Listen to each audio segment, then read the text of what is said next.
Well, happy Easter, everybody, and I hope you enjoyed seeing that slightly dramatized version of the Easter story, the resurrection story from Mark chapter 16. This Easter has been lovely, as Ed said before. It's lovely to sing together outside for those who are here, and it feels like this kind of second COVID Easter, if you like, that this Easter is different. It feels different to last year. Cast your mind back to a year ago when we were kind of all sat in our wherever room in the house we decided to use, and we were watching a very clunky Zoom service on our screens, and none of us really had any idea what we were doing. We were working in lots of kind of uncertainty, and there was this kind of vague talk about maybe 12 weeks of hard work, and that would do it, and then it would all be okay. And a year on, we know that's very much not the case, but it seems now that there's some kind of seeds of hope, doesn't it?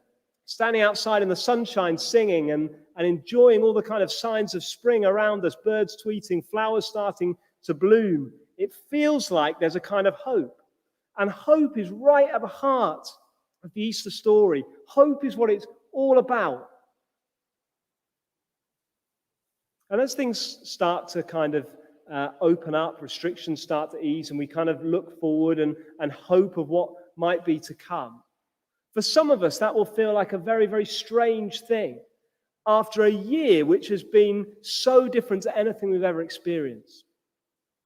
And over this last year, we will have longed for the day when we can all kind of be together and things will just be back to normal. That's what we've longed for.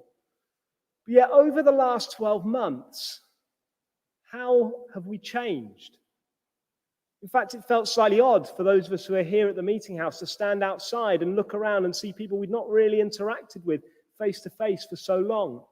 Do we know how to talk to each other anymore? It's almost that slightly strange feeling, all stood in the same place. Because in this last 12 months, things have changed. There's been that change in how life has been lived, and maybe you felt that change very close to home.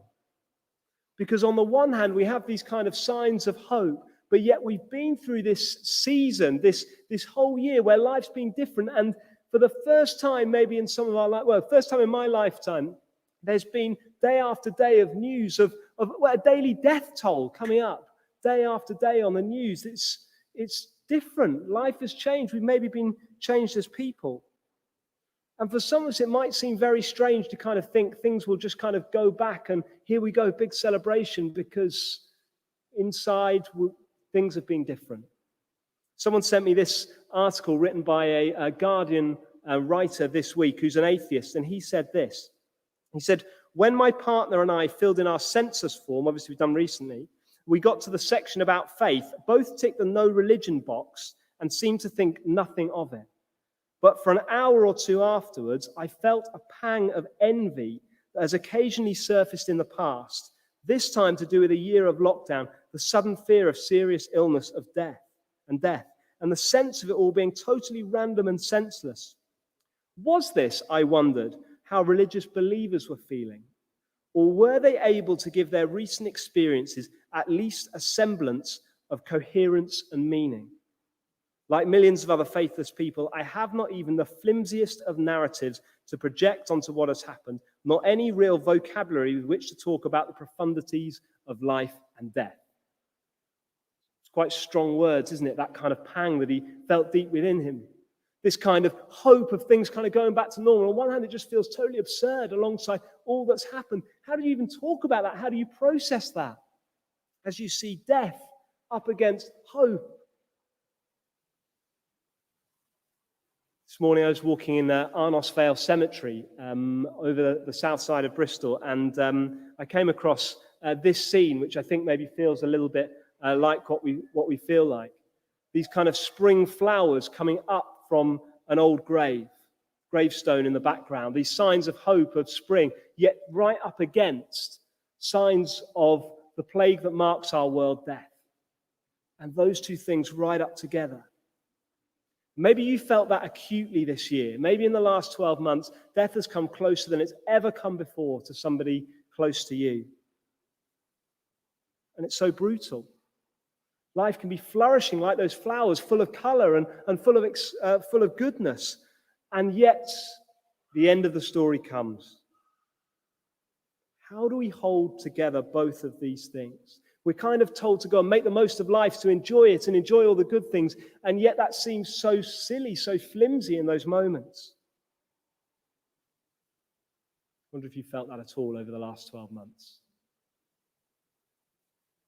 Well, here as we come to the very last chapter of Mark, as we've kind of followed on in these final days of Jesus' life over the last few weeks, we've kind of come to a point of a story which feels like it should have ended last week. We had the Last Supper. Jesus gathers his followers round the Garden of Gethsemane. And last week, we saw Jesus hanging on a cross. Death, the end of the story. But it's not the end of the Bible story. And to many, and some here today, perhaps this kind of Christian hope of resurrection that we shout about, that we sing about on Easter Sunday each year, might seem like some kind of vain hope or make-believe or nonsense, wishful thinking.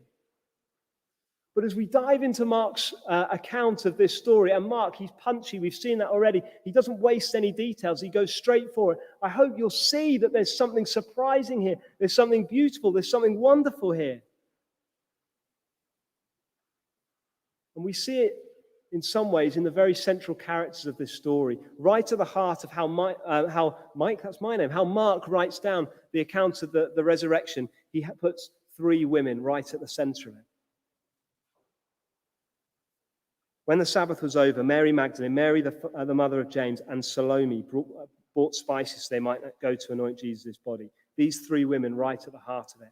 He's put them in across the last sort of sections. They were mentioned, remember if you were here last week, looking on at the cross from a distance. And then the chunk that we've kind of skipped over, we see the two Marys, see where Jesus was laid and buried. They're right at the heart of it. Mark wants to see us, wants us to see that. And yet they're strange characters if it's going to be some kind of make-believe, wishful story. Because sadly, in the culture of the day, the testimony of women wasn't even valid in court. So if you're going to try and prove this kind of story and make it up and kind of galvanize a bunch of people, you don't put them as the first witnesses, the people who went to the tomb, the people who are written in again and again, death, burial, resurrection. You put in some kind of high-profile, high-flying male characters at the center of it. And yet here we see Mark putting these three women right at the center of the story. And we see, if you've got it still open in front of it, you see verse 2 that very early on the first day of the week, just after sunrise, they're on the way to the tomb. They'd Jesus had died on the night before the Sabbath. The Sabbath day they'd rested. And right as soon as they can, the first morning of the week, they're up, they're ready to go and anoint Jesus' body with spices to pay their respects as they would have loved to have done the day before if it wasn't the Sabbath. And as they go on their way, they ask each other, verse 3, who will roll the stone away from the entrance of the tomb? I kind of think it's a sort of thing they probably should have thought about before, really. Who was going to roll that massive, great stone away? It's a very large stone we see later on. It was massive.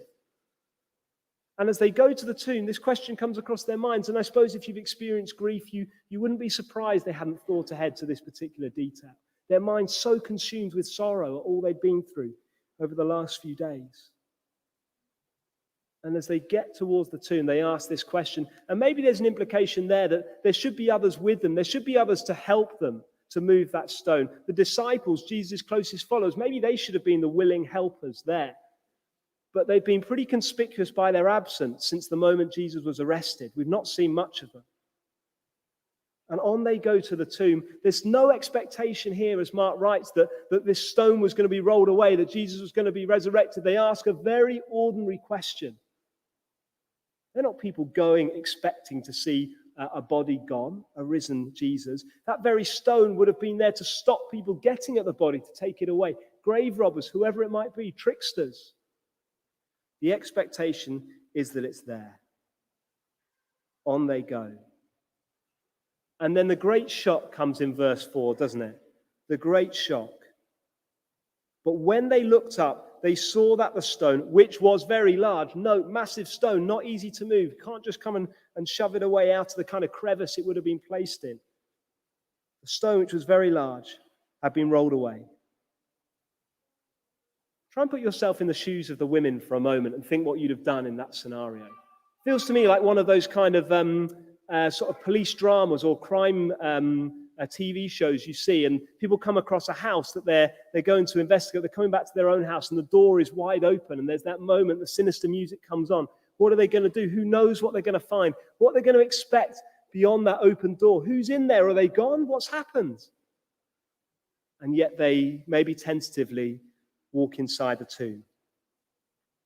And as they entered it, they saw a young man dressed in a white robe sitting on the right side, and they were alarmed. That feels like a bit of an understatement to me. They were alarmed as they went in. This young man sat in a white robe. It kind of rings of angels. We see that in some of the other gospel accounts, but Mark here is really earthy. He just says there's a young man there, sat there in white robes. Not the body they were expecting to anoint, body gone. But there's this man sat there calmly in the tomb. And they're alarmed. And he maybe in some ways rather unhelpfully says, don't be alarmed. That's what he says. As if it's easy to kind of switch off that alarm when you're expecting to see a dead body and you see a live man sat there and the body's gone. Don't be alarmed, he says. You are looking for Jesus the Nazarene. Jesus the Nazarene.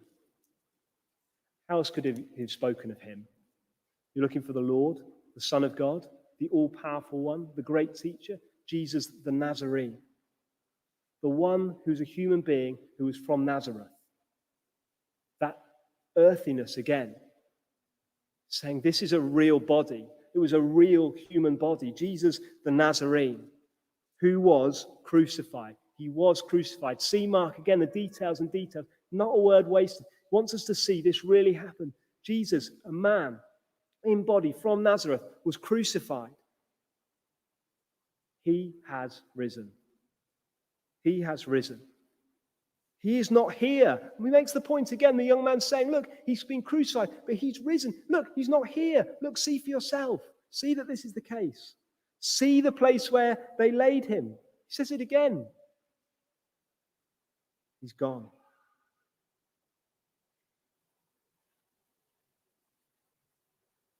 See, in the way that Mark writes this, he wants us to be crystal clear. The resurrection really happened. The resurrection really happened. There's no doubt about it in Mark's eyes. Here it is. These most unlikely of witnesses. He records them because they were the people who actually went there. They went to the tomb and they saw, well, Jesus gone. They saw a man sat there. The man said to them, look, he really was a man. He was crucified. He's risen. See where they laid him. He's gone. The resurrection really happened. That's good news for us today, isn't it? The resurrection really happened. We're sat here today not just because it's some kind of nice celebration and it's part of a reason wrapped up for passing on Easter eggs and white chocolate bunnies to one another or whatever it might be, but the resurrection really happened. It matters. I hope that makes you smile. Can't see. Maybe it does. Wonder what the women felt when they heard those words. There's no expectation that this was what was going to happen. I wonder what they felt as they heard those words. Well, we're told a bit of it. Well, what do you make of their response? Verse 8, trembling and bewildered, the women went out and fled from the tomb. They said nothing to anyone because they were afraid. What do you make of their response? These women who were alarmed at seeing him, who were trembling and bewildered, who fled, who were afraid. Those are all the words that Mark uses to describe them. What do you make of that? Is there a bit of you that thinks, come on, you know, Jesus had said, like, he was going to rise from the dead, just as he told you. That was one of the things the man said to him. Jesus had been saying this all the way through the time he'd been with you. He said, I was going to rise again. Surely you'd have kind of expected it. Come on, I know it's surprising, but, you know, Jesus, he was pretty remarkable. Think of all those things you saw. He was risen. Surely you'd have some kind of moment of dawning and everything coming to light, and your heart would be thrilled, trembling and bewildered, afraid, fleeing. And I wonder if you're like me and you reacted a bit like that, kind of, come on, you know, get your act together. Whether perhaps this story of the resurrection has become oh so familiar to you. People rising from the dead, it does not happen. I was walking through Arnos Cemetery today, and it didn't matter whether someone had been in their grave 3 days or 3 decades. I was not expecting to see them on that walk this morning. It's ludicrous. Yeah, if you've been a Christian believer for years, you'll have spent every Easter Sunday praising God because Jesus is risen and the resurrection. Oh, well, come on, the women, you probably should have expected this. You should have known it. No. We wouldn't have reacted any different because people do not come back from the dead. But the resurrection really happened. And so you see this response of the women. And it just makes sense when we slow down, when we look, when we think. I can't remember who said it, the famous phrase that there's only 2 things that's certain in life, death and taxes. And to be honest, taxes haven't got a patch on death, have they? You can evade them, perhaps. Death is coming, it's certain. It's the great enemy. And yet Jesus overcomes it. He smashes it to bits. This should be the most surprising thing we ever read every single time. Of course we get used to it. Of course it's something we hold to. Of course we know we're going to talk about on Easter Sunday. But this is unbelievable. But it's true. It really is a happy Easter when we see that, isn't it? In this uncertain world. We know that the God that we follow is the one who raised Jesus from the dead, who's got power over the thing which most grips our world and we cannot shake, whatever we do. God's got power over that. The one that we follow. See, death isn't the end of the story. It's not the end of the story. Let's zoom in on what the young man says again. Verse 7. But go, tell his disciples and Peter, he's going ahead of you into Galilee. There you will see him, just as he told you. Slightly odd phrase, the beginning of verse 7, isn't it? Go tell his disciples and Peter. I thought Peter was kind of one of the disciples. He's kind of one of the head disciples in there. Go and tell the disciples and Peter. What's going on here? These disciples, they've all been noticeably absent in Mark's account and from the moment that Jesus was taken out of the Garden of Gethsemane. In fact, the only one we've seen in there is Peter. Do you remember what happened to him? Peter, who said, "No, Lord, I will never leave you. I will follow you even to death." What does he do? Denies Jesus 3 times, just hours later. I don't know him. I don't know him. I've never been with him. He denies him. See, this is good news for us. Peter let Jesus down. I don't know if you're a follower of Jesus today, whether you ever feel that you let Jesus down. In fact, I do know you feel you let Jesus down. Peter let Jesus down. We let Jesus down. We don't live up to the ways we long to live up to. We don't always do what he says. We don't always act as if we love him. We're nervous to open our mouths to speak of how good he is. And yet the young man says to Mary, and Salome, says, go and tell his disciples and Peter.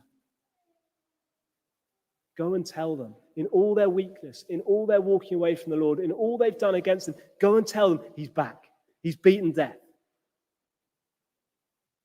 These women, what did they do? Well, they were trembling and bewildered. They fled. They were weak. They were afraid. Mark ends his story here. But we see that they do go and tell others. And yet, despite all of that weakness, Jesus is gracious. Read in John's Gospel how he gently reinstates Peter as one of his disciples, how he speaks tenderly to him, how he forgives him. Go and tell the disciples and Peter, if you are feeling that you let Jesus down, these words, I hope, soothe your soul, because he's saying, do you know what? Go and tell them, they're mine. They're still part of it. It's a moment of utter grace. Of course, that's why Jesus went to the cross, wasn't it? Because we let God down all the time. We walk away from him. We go against. Remember last week, Jesus was forsaken so that we can be forgiven, so we can be back in relationship with God. And here's a marker of this at work. Go tell the disciples and Peter, these weak followers of Jesus.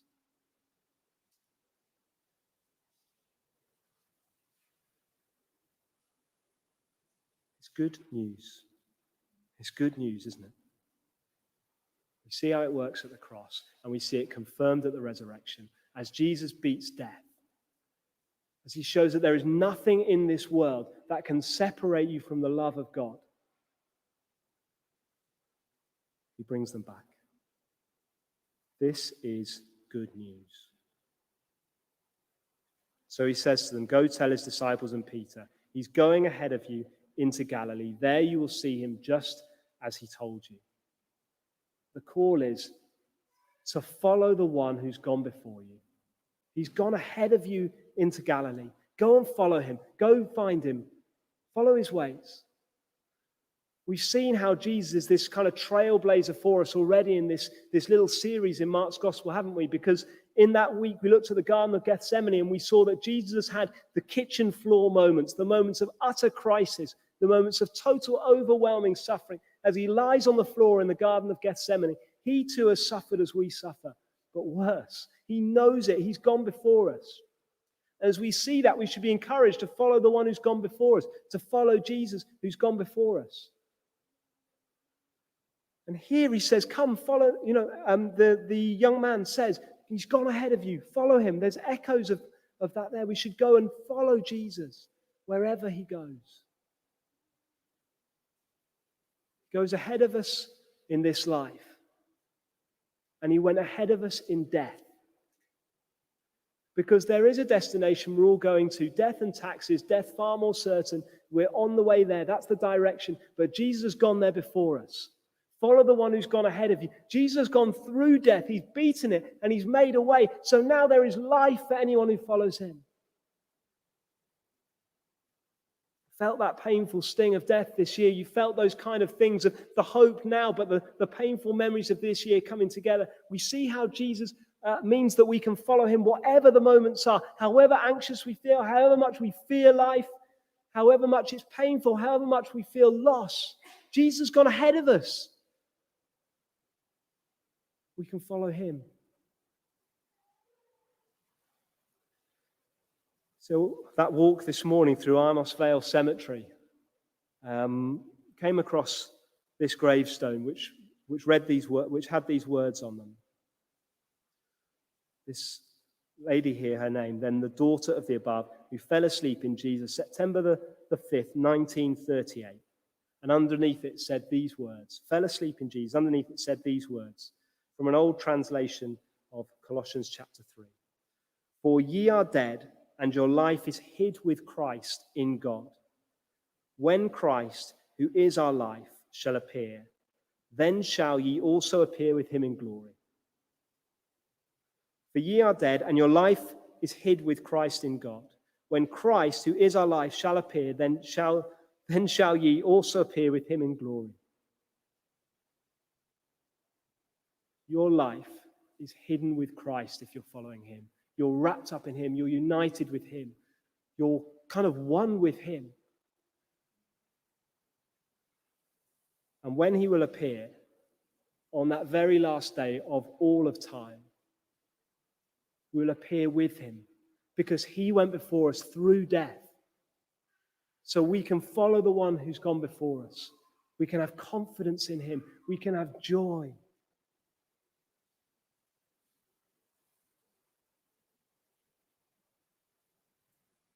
The ending of Mark's Gospel feels quite dissatisfying, doesn't it? You'll see if you've got a Bible in front of you that after verse 8, there's some other verses which are kind of often in italics, and there'll be a little note on them, which they're just so different to everything that Mark writes. They weren't in the earliest manuscripts. It's so unlikely that he actually wrote them, but it seems as if somebody who kind of thought Mark's end was a bit abrupt and a bit dissatisfying and a bit sort of underwhelming felt they needed to kind of spice it up a bit and give it a bit more hope. Because who wants to end a gospel about the great Lord Jesus with the words, they said nothing to anyone because they were afraid?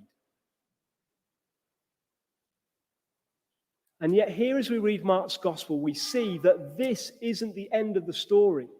There's a kind of implication. Here's the moment that Jesus has risen. He's come back. He's shown he has that power. But here, we're called to then go after him. Go ahead. He's gone ahead of us. Follow him. Follow the one who's gone ahead, because it's our story to continue.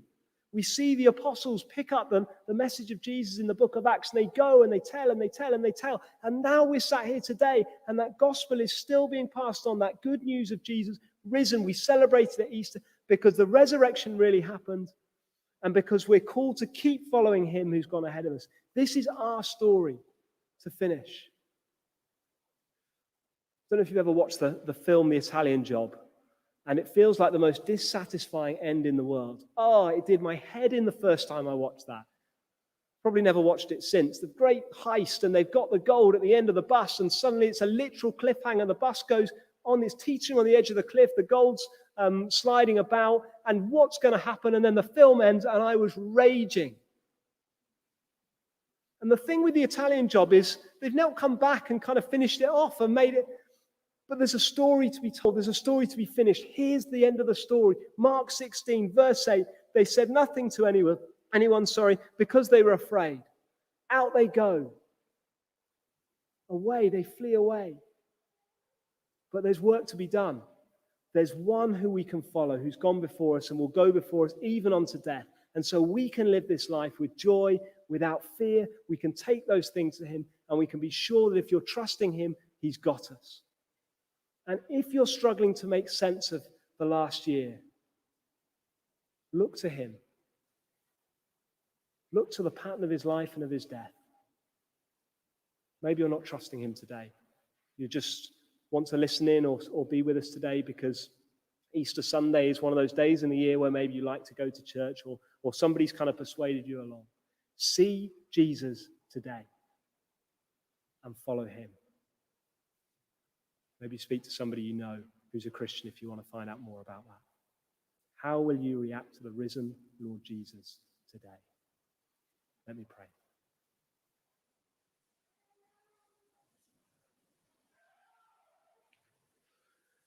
We praise you, Father, that we can say Happy Easter because you raised your Son from the grave. We thank you that changes everything for us. That can bring us confidence, that can bring us joy.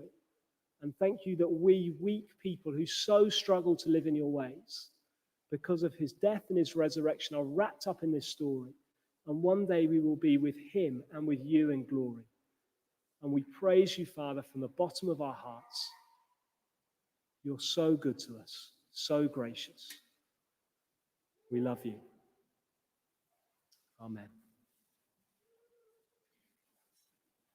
Right, this is working, and it's time for a few questions, and we're going to do this as democratically as possible via Slido. And the most popular question, Mike, was this: why were so many Jews surprised by Jesus' resurrection? Were the prophecies too vague, or was it just so unbelievable that he would rise again? I guess it would have been pretty unbelievable. I mean, that's for sure.